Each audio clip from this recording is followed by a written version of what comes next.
We're here on Wednesday, November 19th, 2025. It's been about 2.5 weeks after the November 1st Jazz Parade, and we have Emily Little here, who, in addition to her career as a nurse at the Free Clinic, does all kinds of things around town. And one of the creative things that she did, sort of out of your role with the Wonderground Singers, she was the drum leader, the lead person in the parade. So she had a very unique perspective, and we just wanted to get her thoughts about what that was like and what it was like preparing to be in the jazz parade. Thanks, Dan. It all came to be because I'm part of this Wonderground Singers, which is a wonderful group. We like to say we're a SWAT group, so we're sing when asked to. We all find that we love to, when we go to demonstrations or protests or events, to have sort of something that we do. And so singing is what we bring. So I was already connected with them, and I'm regularly doing singing things with the Wonderground Singers. But this was this big compilation of many groups in Charlottesville, which was amazing to see come together. I'm still blown away by Isabel's organization. It's just mind-boggling how many logistics she can keep going. So we were having a meeting of the minds and trying to figure out all the different parts and sort of going through the sequence. And it became clear that there was a need for a drum major of sorts, keeping us on pace going down the downtown mall. I was my high school mascot in Mount Desert Island, Maine. Was basically the most fun job I ever had. So when this came up, there was a need. I was like, I want to fulfill that need. This feels like actually a really good fit. So wait, just for the historical record, were Yes. you a bird or a bobcat, or what are we talking here? So I was a Right. Trojan warrior. Good preparation for this role. Yeah, it was a good preparation for this. I have like a dance theater background, so that was a natural jump in high school. So when this opportunity came up, I was sort of like, yeah, this is the kind of thing I like I like to do. I do happen to have also like three school-age children, so any time when there might be something I can do to embarrass them a little bit, it feels like a prime opportunity.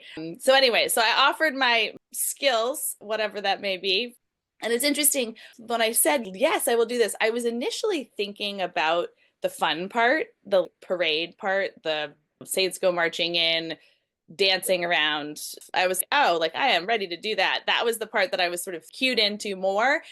But then I realized that I was going to have to do the other part, which is much more solemn and serious, and I was going to be carrying a flag and chains. I hadn't even seen that prop until the actual day of the jazz parade, and that just really struck me as quite a symbol of what we're going through in this country right now.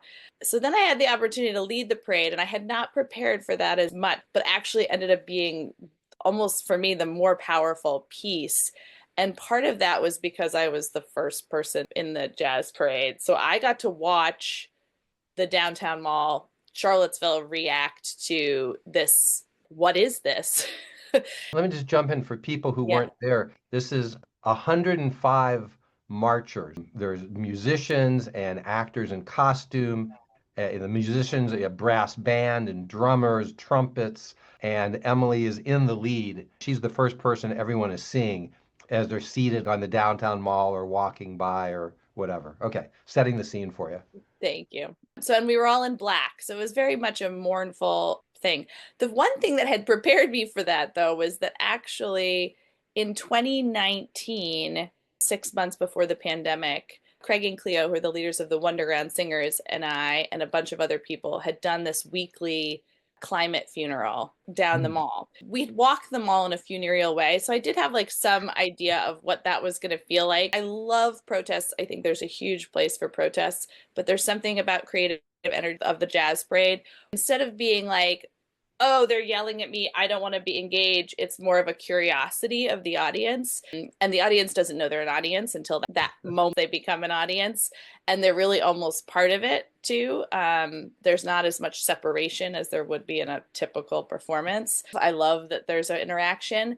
So I got to walk in the front. And so I watched people's curiosity. What's going on? You know, sort of talking to a friend, consulting, and then taking in the seriousness of what was happening. The dirge music was very, very moving and very sad. It was fun because it was like a slow recognition for people. We were not exactly obvious in the first moment, but then it was taking it on. And then I don't know what they thought once they saw all the signs and all of the different things that we stand to lose in democracy. I don't know how they took that piece in, but I know at least that they were just so curious, and I felt like there was an openness of the curiosity. And then a lot of people took out their phones, which Oh is yeah. the culture we're in, right? To document what you're seeing.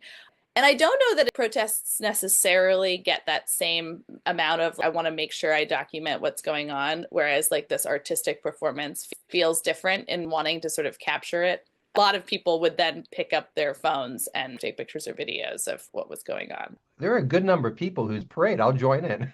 Yeah, and by the time we got to the end of the mall, there's sort of this circular octagonal shape there. And it was amazing to get to sort of watch that public space fill up. There's roughly 750 people, we think.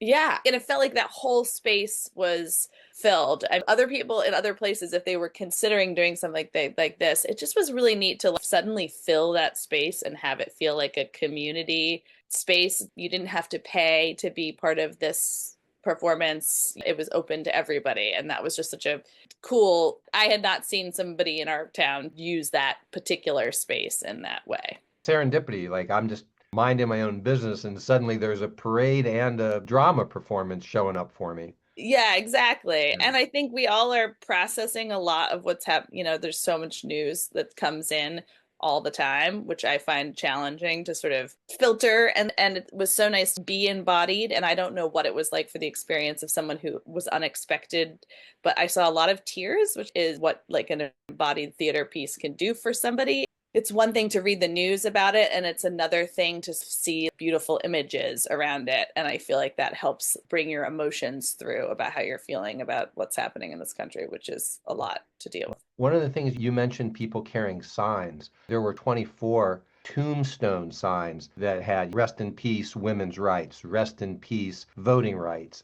And as that solemn procession, very slow dirge, and you're seeing all these freedoms, all of these values that are under threat. And yeah, there were people who were, gosh, I'm getting choked up a little bit now. Yeah, yeah, There were definitely people who were emotional about it. yeah. I found myself way more emotional than I had realized I was going to be in this first half. I was thinking about this woman who'd recently been picked up by ICE in Harrisonburg, and it just had happened this week and then brought to court. And I just was thinking about this happening to our neighbors and people that I know in the community. And that's one of the things we stand to lose. Very true. What have your thoughts been now that it's 2 weeks out? Well, it's always sort of that felt good. One takeaway I have is it's just really fun when different groups come together to do something. This was not a singular entity and this was not a singular person. I mean, there were a few people who did a huge amount of work to keep us on track and going. I'm thinking about Nancy and Isabel in particular. Sure. So having a couple of good leaders on something like this is so important, but not isolating yourself into your little silo of the people that you already know who care about this, but actually, and we never actually done it from start to finish as the whole group. That was what Yeah, was even more fun. We were on our growth edge. Could have gone off the rails. It didn't, but it and did. that was just so fun. And because we were so many different community groups going together, that was part of what made it impossible to sort of run the thing from beginning to end. And certainly not in the space, because then it would have sort of been weird to have done it twice. So you couldn't really have a dress rehearsal. But I think my main takeaway is it's always good to invite others to the table. And you don't know the other people in your community necessarily, or to the degree in your community who care about something. And I think there's something reassuring just about being with the people who want to stand up against fascism, against downfall of democracy, against any particular thing. And I liked that we weren't necessarily focused on one particular piece of thing. It was really more like the full meaning of what democracy is. And we weren't necessarily reacting to a particular thing that the federal government that we disagree with, and more overarching the change in culture that they've been pushing. And I felt like this was our reaction of, there's a different way, a different culture of being and being in community, of working together, of bringing music and beauty and theater to all of this. And that counteracts the other narrative that's out there. Really well said. Anything else you'd like to add? Like, not everybody wants to be a band leader, right? Not everyone is like, "Ooh, I'm a mascot and that's what I want to do." I love that. A few people afterwards were like, "Do you get nervous when you have to do something like that. And I was like, actually, I get a lot more nervous when I open my email and I see how many unread emails I have. I hate email. Like for me, that makes me nervous. For me, the band leading thing is so much fun. But I everybody has a different thing that's true for. Not everyone wants to be the band leader. Some people want to do the email back part and like get everybody organized.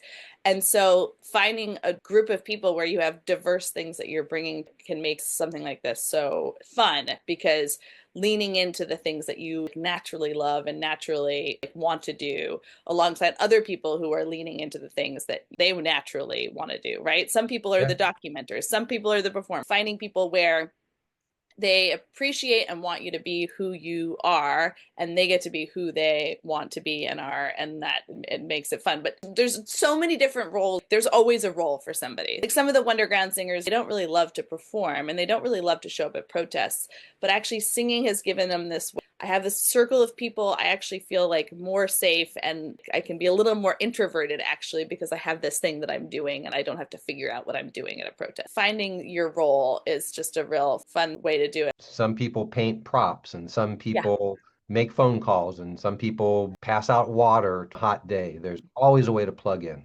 always a way to plug in. Indivisible, we're doing a nationwide search for a mascot, so I will share your name. Oh, nice. Put It, me in it, there. it pays really well. The usual volunteer rate, but with amazing perks. Amazing. To dance wherever you want You to. get to dance Okay, almost all sign me up. day. You were fantastic. Wonderground Singers was fantastic. Thank you so much for talking with us. Thanks, Dan.